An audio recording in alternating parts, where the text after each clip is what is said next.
Assalamu alaikum wa rahmatullahi wa barakatuhu. Bandiraɓe sehilaɓe jangiyankoɓe, en garti kadi e windande men hande e ko bindol. Allah wallino on kollama holno ba o masirte to ko bange a.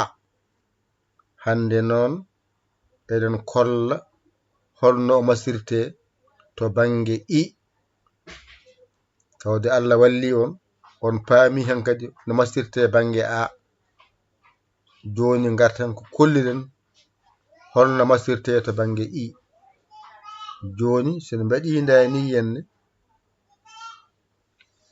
alluwal mon nani ngal ɗo janguno ɗon on korno ba mawɗo e ba tokoso. Joni sa yiɗi famde ɗum garata ko ɗo gitta ba o gitta ba poɗɗo gasi a itti gayni kadi gara kadi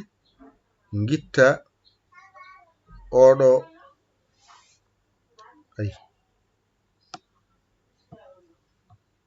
kadi gitta a itti oɗon mbara ka gitta oɗo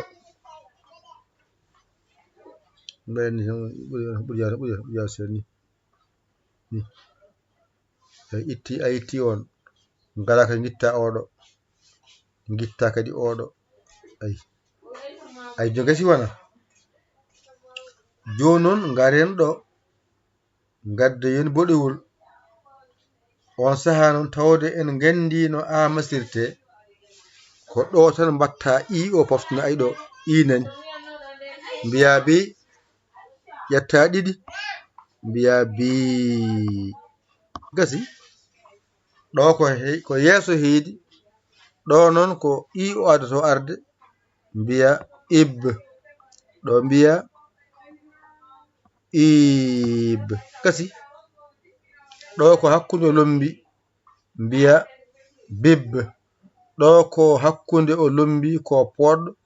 mbiya bib gasi ay yawi andi hankadi bi ɗo ko i o heedi yeeso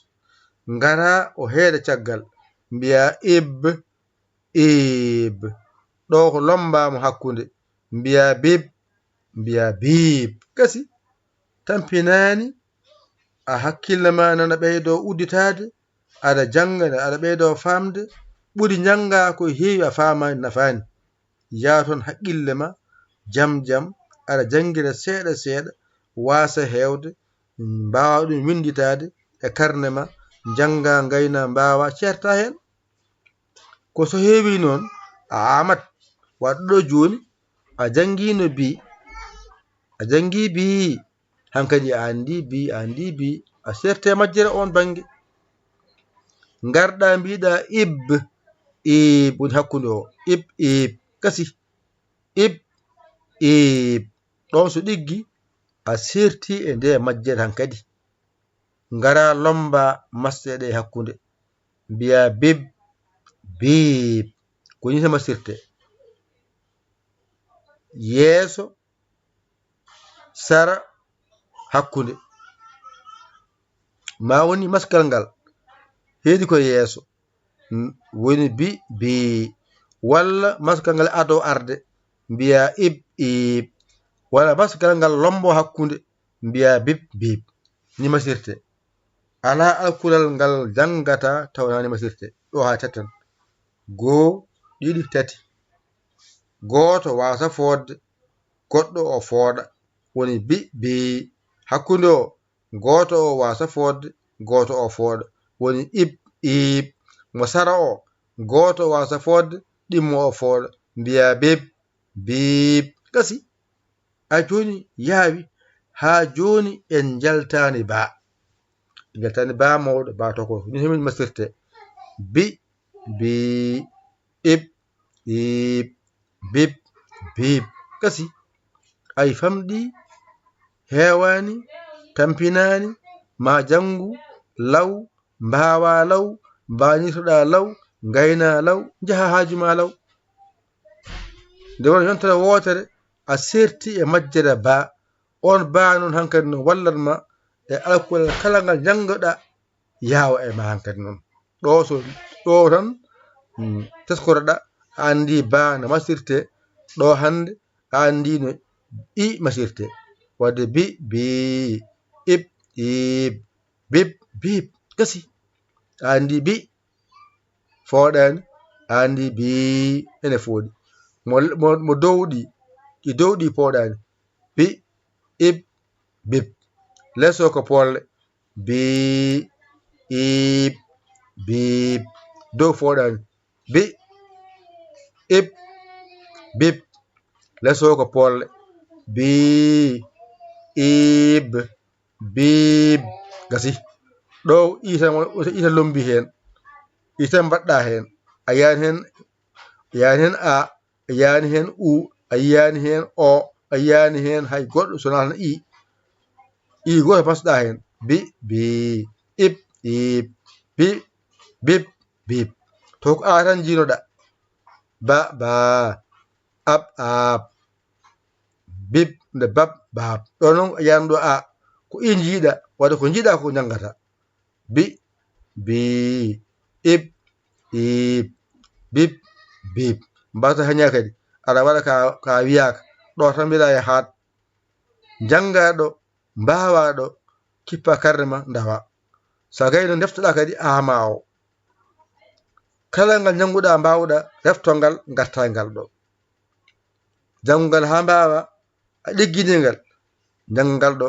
ngal ɗiggana kadi garta e ngal e ngal gara e ngal gara e ngal ɗiɗi fof aɗa ɗigga on saño kadi ngala karnagol ngal joni kaɗen ɗo tawde Allah walli en gandino ba hande en gandi bi ƴette kuɗi mon e carnet mon mbañi ɗon jangon ɗigga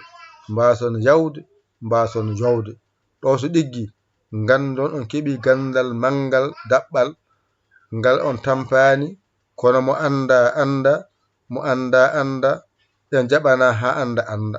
sa jangoyi ha wawoyi ma famno janginirte ma famno jangirta an jangowo a jangi an janguɗo a andat no janginirta jango mo jangani no am ni ma andu no janginirte mo jangani no am ni jangue mbawe oto ngame no am ni ƴette kuɗi mon carnet mon mbañi ɗon jangon ɗigga an jiɗɗo jeeyede e jangde meɗen waɗ 00 221 117 906 14 81 mbaɗa yaya mbaɗa li gara jiya WhatsApp o gara min kalama sarɗeji amen adi belma naata a yiɗa gacceɗa ndeeƴa alluwol mon nan ɗon 00 221 77 906 14 81 mbaɗa yaya mbaɗa li onon wonɓe Dental Dina TV oɗon cuuɗi oɗon janga ƴette juuɗe mbaɗona poos jaltinon nanno numéro he so Orange Money so Wave ballon jangde men jara yeeso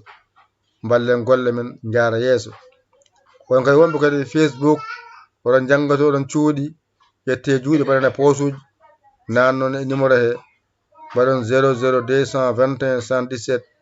906 14 81 yaya li jon kees moɗon nannon hen ballon jingon min mbiyon ko ballere e jingere oɗon gandi min jeeya courant oɗon gandi min jeeya wifi min jeeya connexion ɗum ɗum won sababu ha jangon wadde balle jingue ko musidɗo mon guiɗo mon saabu Allah yaya li kala Sénégal alhamdulillahi rabbil alamin on jarama wa salam